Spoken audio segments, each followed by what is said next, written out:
नमस्कार, मैं प्रद्युमन जोशीला।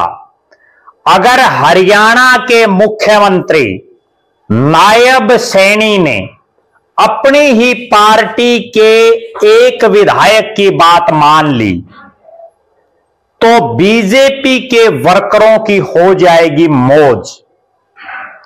पार्टी नेताओं के हो जाएंगे वारे न्यारे। और यह कोई पहली बार जीता विधायक नहीं है, बल्कि तीसरी बार प्रदेश की विधानसभा में पहुंचा हुआ विधायक है और अपने बयानों के लिए अक्सर चर्चित रहता है। नाम है राम कुमार गौतम। जी हां, राम कुमार गौतम, जो फिलहाल जींद जिले के सफीदो विधानसभा क्षेत्र से बीजेपी का विधायक है। 2 मर्तबा नारनौंद से भी विधायक रह चुका है। उनका एक बयान बड़ा वायरल हो रहा है, जिसमें उन्होंने एक ऐसी सलाह दी है, अगर वो सलाह नायब सैनी की सरकार ने मान ली तो भाजपाइयों की बल्ले बल्ले हो जाएगी। इस वीडियो में हम आपको बताएंगे कि आखिर राम कुमार गौतम ने वो कौन सा बयान दे दिया, ऐसा क्या कह दिया। विस्तार से देखने से पहले आप सभी दर्शकों से यह अनुरोध है कि YouTube पर हमारे चैनल को सब्सक्राइब करें, बेल आइकन घंटी का बटन अवश्य दबाएं, वीडियो को ज्यादा से ज्यादा शेयर करें, वीडियो को हाइप जरूर करें, अपने विचार कमेंट के माध्यम से जरूर रखें। Facebook, Instagram, Twitter, x, threads पर हमें फॉलो और लाइक जरूर करें। जो दर्शक निष्पक्ष, निर्भीक और स्वतंत्र पत्रकारिता में विश्वास रखते हैं, वो हमें निरंतर आर्थिक सहयोग जरूर करें। उसके लिए आप हमारे मोबाइल नंबर 94 166 74 472 94166 74472 पर गूगल पे या फोन पे जरूर करें। अब मैं जिस शख्स की बात करने जा रहा हूं, वो कोई साधारण पार्टी का कार्यकर्ता नहीं है। हरियाणा की राजनीति का एक बहुत वरिष्ठ नेता है, जिसने अपने राजनीतिक जीवन में बहुत चुनाव लड़े, बहुत हारे, 3 बार जीते भी। भारतीय जनता पार्टी के जिला प्रधान भी रहे, मूल भाजपाई रहे किसी समय। और जब बीजेपी का प्रदेश में कोई बहुत लंबा चौड़ा वजूद नहीं था, उस समय भी वो बीजेपी का झंडा उठाए हुए थे। भारतीय जनता पार्टी विधायक दल के नेता भी रहे। नारनौंद से पहली बार 2005 में उनका विधायक बनने का सपना पूरा हुआ और फिर वो हारे भी। उसके बाद 2019 में चौधरी देवीलाल के पड़पोते दुष्यंत चौटाला, दिग्विजय चौटाला और पोते अजय सिंह चौटाला की जो पार्टी है, जन नायक जनता पार्टी, उनकी टिकट पर दोबारा विधानसभा में पहुंचने का उनको मौका मिला। 2024 में बीजेपी की टिकट पर नारनौंद की बजाय सफीदों से उन्होंने चुनाव लड़ा, जहां इससे पहले भी वो एक बार चुनाव लड़ चुके हैं, जब वो बुरी तरह से हारे थे। राम कुमार गौतम अक्सर अपने बयानों को लेकर बड़े मशहूर रहते हैं।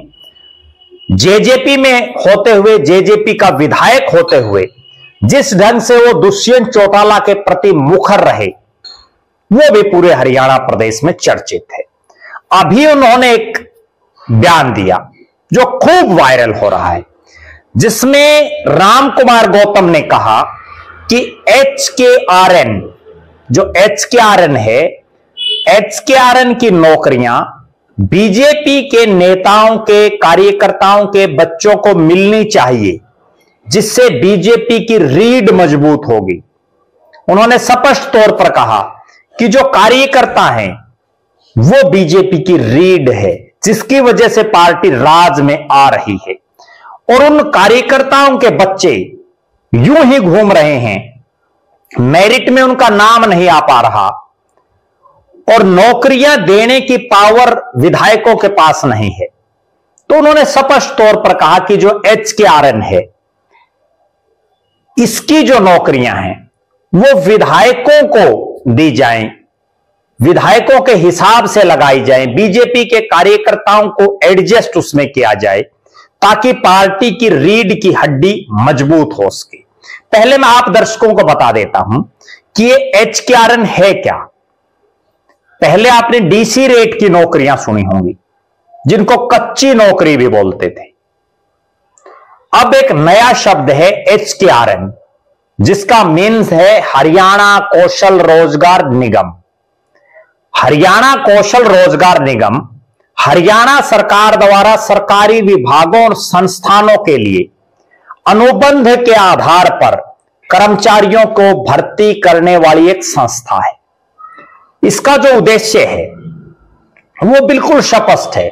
सरकारी विभागों में संविदात्मक यानी कॉन्ट्रैक्ट बेस पर आधार पर कर्मचारियों की नियुक्ति करना और प्रक्रिया में पारदर्शिता सुनिश्चित करना है। यह जो निगम है, पोर्टल पर अप्लाई करना पड़ता है बाकायदा। यह विभिन्न सरकारी विभागों, बोर्डों, विश्वविद्यालयों के लिए संविदा कर्मचारियों की भर्ती करता है, यानी कॉन्ट्रैक्ट बेस, जिसको DC रेट बोलते थे पहले, उसी से मिलता जुलता मामला है। और इसका जो है एक सीधा सा, हरियाणा में तो ये नौकरी देगी ही, विदेशों में भी नौकरियों के अवसर प्रदान करने का दावा जो है प्रदेश की सरकार इस पोर्टल के माध्यम से हरियाणा के युवाओं के लिए करती रही है। हरियाणा कौशल रोजगार निगम यानी HKRN, जिसको देसी भाषा में अगर यूं कहें कि जो कच्ची नौकरियां हैं, उनमें बीजेपी के नेताओं, बीजेपी के कार्यकर्ताओं, विधायकों के खासम खासों, उनके साथियों को, के बच्चों को, उनके परिवारजनों को नौकरी लगवाने की बात कर रहे हैं रामकुमार गौतम। अगर रामकुमार गौतम की ये बातें हरियाणा सरकार और हरियाणा के मुख्यमंत्री नायब सिंह सैनी मान लें, तो बीजेपी के वर्कर उनके मौज हो जाएगी, वारे न्यारे हो जाएंगे, बल्ले बल्ले हो जाएगी। क्योंकि पिछले 11 साल से ज्यादा समय से हरियाणा प्रदेश में भारतीय जनता पार्टी की सरकार है। लगभग 9.5 साल मनोहर लाल खट्टर प्रदेश के मुख्यमंत्री रहे। खट्टर साहब ने मुख्यमंत्री बनते ही एक बयान दिया कि जो सफेद कुर्ता पजामा पहन करके चंडीगढ़ में जो लोग घूमते हैं, जो नेता टाइप हैं, जो बदली और नौकरियों के लिए मंत्रियों के चक्कर काटते रहते हैं, मुख्यमंत्री के चक्कर काटते रहते थे, उनके कुर्ता पजामा मैं खूंटी पर टंगवा दूंगा। यानी मैं ऐसे लोगों को नौकरियां नहीं दूंगा, बिल्कुल फेयर हम भर्तियां करेंगे।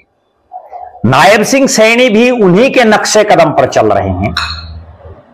उन्होंने भी, दोनों ही मुख्यमंत्रियों ने अपने कार्यकालों में जो बीजेपी के कार्यकर्ताओं, नेताओं को जो उम्मीदें होती हैं कि उनके खासम खासों को नौकरी मिलेगी, उसकी तरफ ध्यान ना देके मेरिट के आधार पर नौकरियां देने का काम किया है। बहुत से बीजेपी के नेता कोई दबी जुबान में, कोई सार्वजनिक तौर पर इस तरह की मांगे अक्सर उठाता रहे हैं कि बीजेपी के नेताओं और बीजेपी के कार्यकर्ताओं और उन लोगों की तरफ भी ध्यान दो जो 2014 से पहले भी पार्टी का झंडा उठाए हुए थे, और अब जो लोग लगे हुए हैं उनकी तरफ ध्यान दो। लेकिन कोई ध्यान नहीं दिया जा रहा नौकरियों के मामले में। अब रामकुमार गौतम की बातों को लेकर के कितना सीरियसनेस दिखाते हैं प्रदेश के मुख्यमंत्री नायब सैनी, कितना प्रदेश की सरकार उनकी बातों को भाव देती है, और क्या भारतीय जनता पार्टी की हरियाणा की सरकार रामकुमार गौतम की बातें मान करके, बीजेपी के विधायक रामकुमार गौतम की बातें मान करके हरियाणा में एक बार फिर से, जैसा पिछली बहुत सी सरकारों में होता रहा कि जो एक कच्ची नौकरियां हैं ये नेता अपने खासम खासों को कई बार लगा देते हैं, क्या उसी परिपाटी पर फिर से चलेगा हरियाणा?